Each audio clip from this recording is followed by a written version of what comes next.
Hey everyone, welcome to Home and Hearth Living. Today we're going to make one of our family favorites. They're dinner rolls. This makes out to about 20 to 24, depending on how big you like your buns. And it's kind of a sweetie dough. There's a third amount of sugar, but if you wanted to use this dough to make like a cinnamon bun or something, you just want to up the sugar just a little bit. It's perfect otherwise, okay? So we have 3 cups of all-purpose flour in the mixer here. There we go. So you can see that. We have our dough hook on. We have 1.5 cups of warm milk at 110 degrees. And this recipe, I like it because you can kind of just toss everything in the bowl and not actually have to wait for the yeast to bloom with the milk. You just mix it all together. So it does require 4 to 5 cups of flour, but you have 3 in the machine right away. And then you want to add your yeast, sugar, salt, warm milk, butter, egg in a bowl in the stand mixer. Okay, so we're going to do that right now. So we have our yeast, which is 2 tablespoons. 1 egg at room temperature, 1/3 of sugar and a little bit of salt, and then we have 5 tablespoons plus a little bit more for bathing the buns when they're done or as they're cooking of melted butter. Okay, and I have my thermometer here testing my milk. We're all good to go. So I'm going to want to pretty much put everything in. So let's put the sugar, which I did mix the salt in there with the sugar. Okay, toss in the yeast, and let's give that a little mix first. Let's let the little dough hook do its thing. I do have a scraper to scrape down the sides of the bowl, and I have a little bit of olive oil to lube up my bowl as it's doing its first rise. Okay, all right, so mix that up a little bit, turn it off, lift the hook, use the spatula a little bit to mix it in there, make sure it really is in there. And then we can add our other ingredients, okay? I'm going to lock it at this point in time, which means the head is locked into place. I can't move it. I'm going to pour in my milk and my egg at kind of the same time. And hoping it all gets mixed in there. And then I'll get my butter in right after. And I need 5 for this set of the stage. Okay, all right, let's put that there, and that's tablespoons. So we're just going to go 1, 2, 3, 4, 5, and a little more to bathe them with once we get there. Okay, so the dough hook is on very low. Okay, we can stop it. Maybe scrape down the sides of the bowl just a smidge here. Get it better incorporated. Turn the hook on. And that's where our other bit of flour comes into play. Let's put that out of the way. Because we just want to make sure it's enough to be a sticky dough. It's actually meant to be a sticky dough. Okay, let's make sure we're getting all of our ingredients. Okay. Waste not, want not. Oops, sorry. Sorry about your ears. Okay. All right, and then we'll stop it and we'll do a little scrape down. Just trying to make sure we're incorporating the flour that's already in there with that yeast and sugar and salt all together first. And then we'll add some more flour to make it bulk it out for buns. And then it's a really easy rise after this. It's only 30 minutes. And then we bring it back and we're going to punch it down, make the balls, and I put them on a cookie sheet with some parchment paper underneath. You know, you can put them on a 9x13 pan. You can put them in your broiler pan. You can do whatever you like.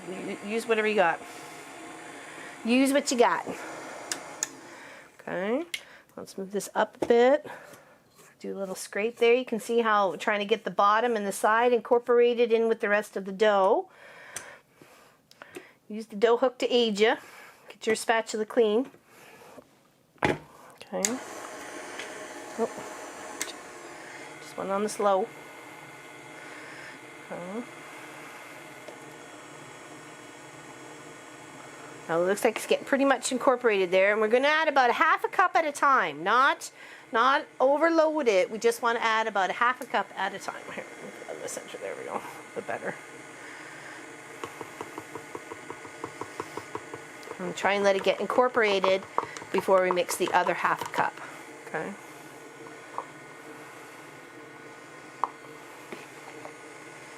Oops. Gets everywhere.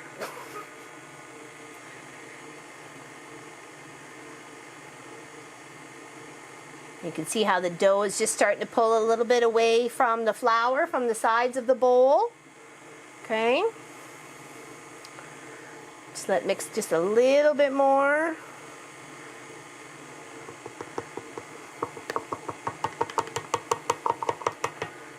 Alright. So you only want to add about a half at a time. Don't want to overload the machine to try and incorporate all the dough and all the goodness together.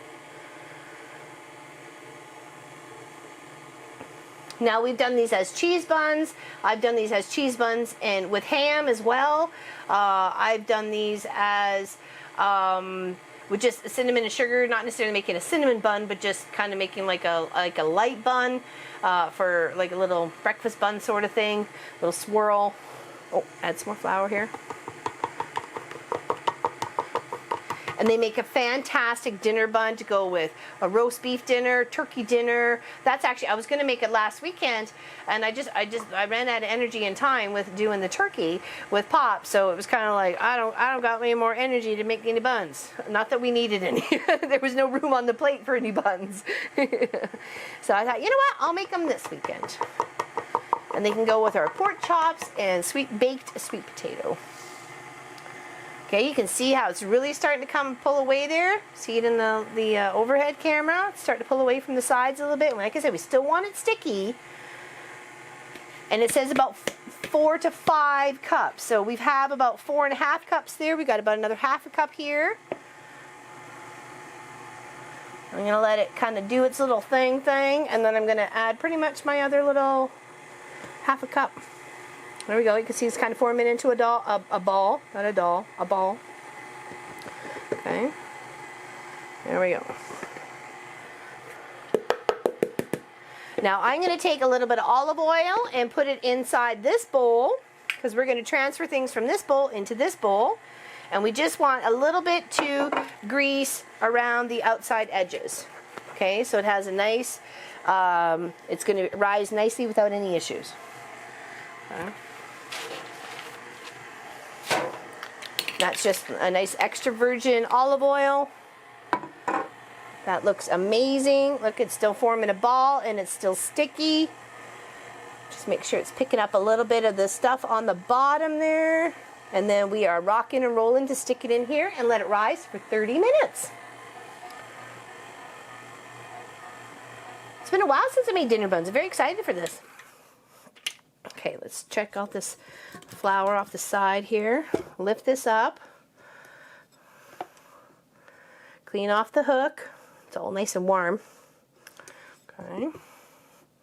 There we go. This off to the side. Oh, okay. So you can see it. And we'll take the scraper. Sorry. And show you.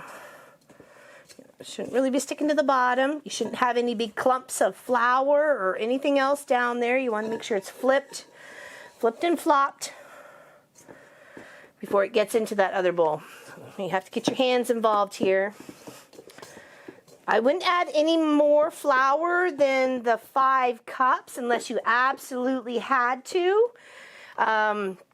Just because it is supposed to be a bit of a sticky dough. Okay. All right, now we're going to take that and put it in this bowl right here. Let's rub it around the sides, get her all up and then we're going to give it 30 minutes to 45 minutes to rise, and then we'll come back and form it into balls for our buns. Okay, so we'll see you in a second, all right?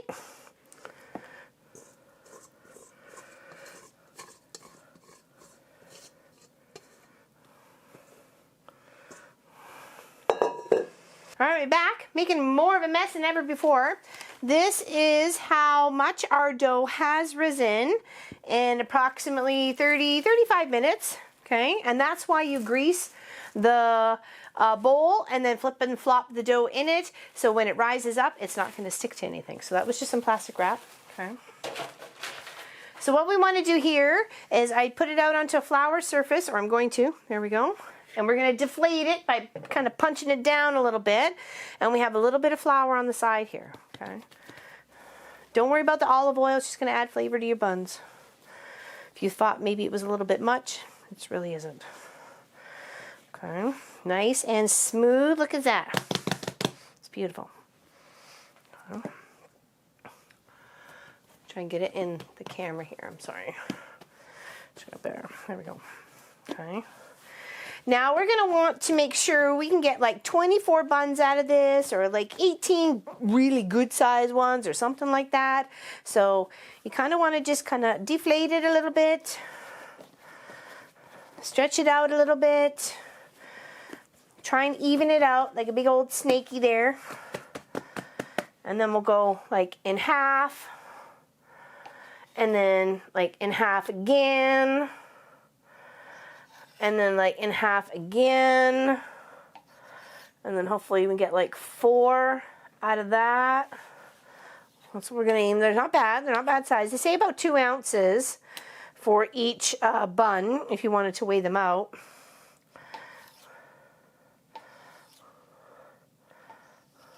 Okay. And you may find some of your buns are bigger than others.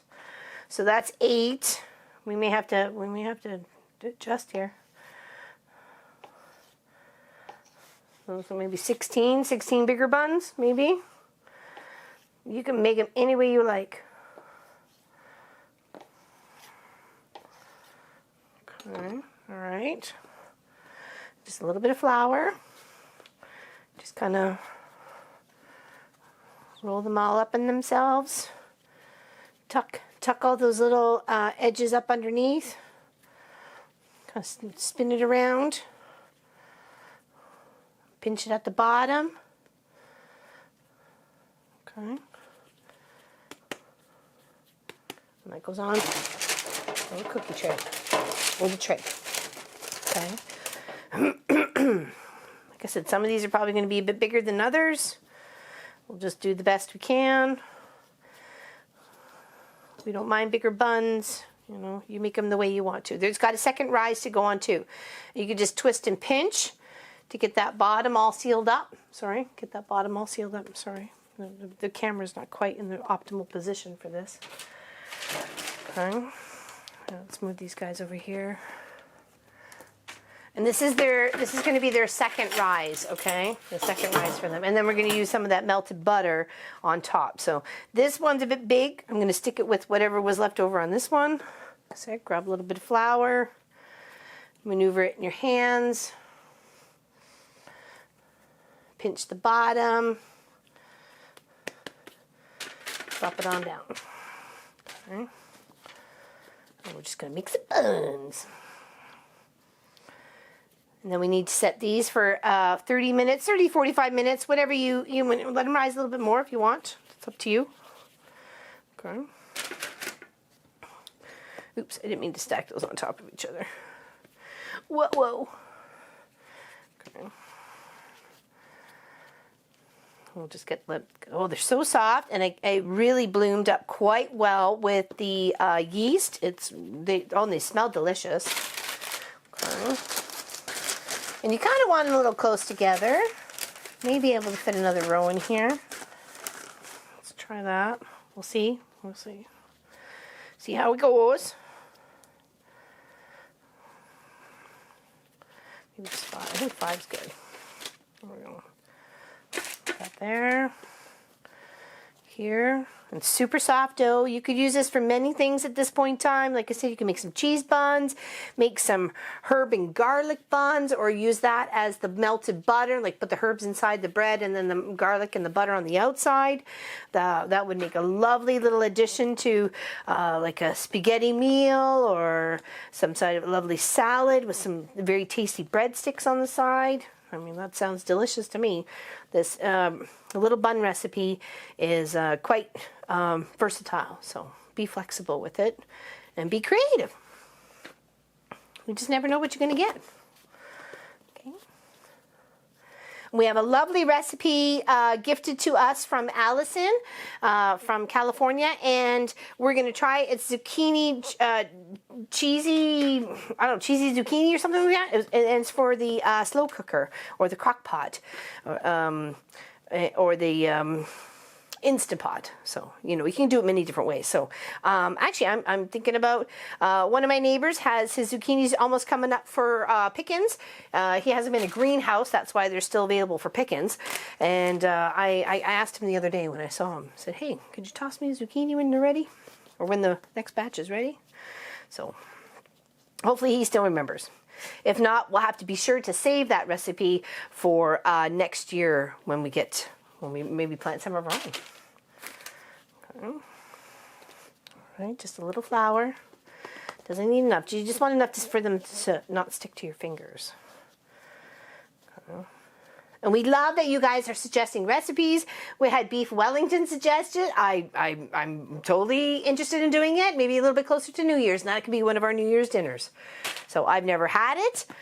I don't think I've ever had it, so I'm excited. I'm excited to try something. It's like phyllo pastry, which I know how to use that, and a lovely piece of meat that I can order from a butcher. And yeah, let's go for that. Have some beef Wellington.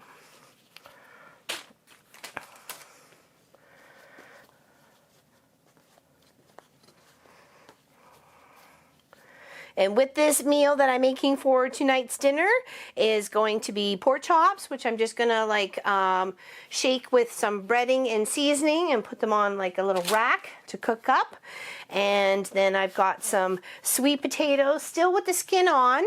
Gonna add them to just a baking dish with a little bit of olive oil on the outside, and then they're nice and soft on the inside when they're done. So, all right, we're gonna put that one there. Because we got a couple of big ones and a couple of little ones. I think we might, that and that, might make another one. Big buns, little buns, and kind of buns. Have some fun.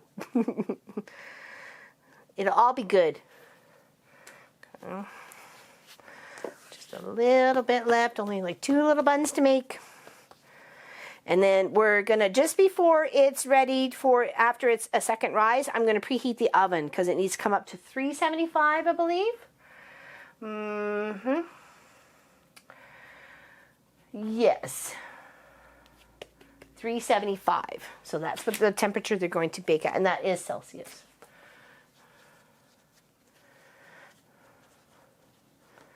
Okay. Pinch the bottoms. A little bit of room over here. Your buns, you can have them any way you like them. All right.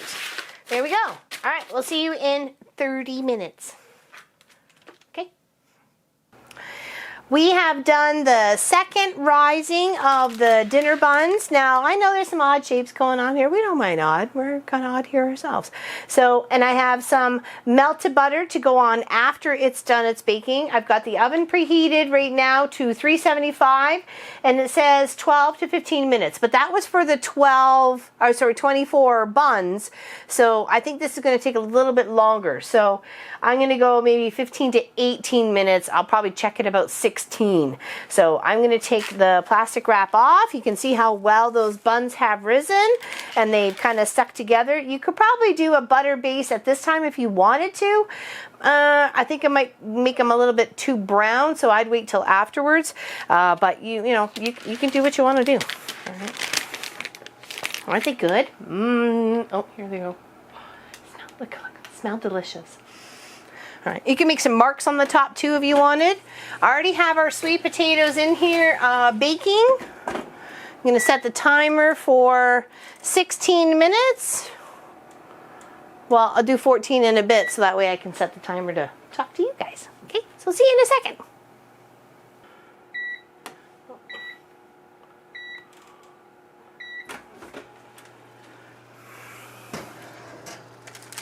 Ooh, they look good. Okay, hold on. I think I'm going to put them in for a little bit longer, but I'm going to butter them first before they go back in, okay?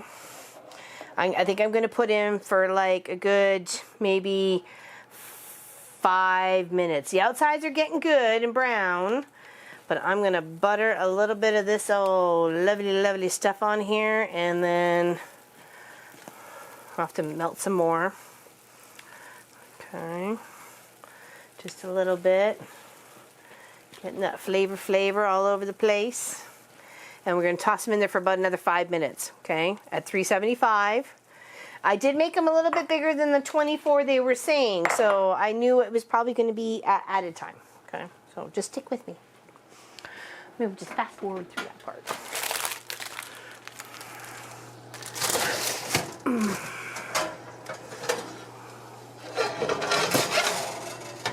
We'll move our sweet potatoes and baked potato to the bottom. Move our other ones to the top. And stick them on for 5 minutes. 5 minutes and a bit. Let's do that. Okay. Let's melt some more butter. Okay. Maybe wondering why I'm hobbling, because after the live stream of the Mom and Pop Quilt Shop on Saturday, that evening I broke my baby toe of my right foot. So I've been just dealing. Gonna go melt some more butter.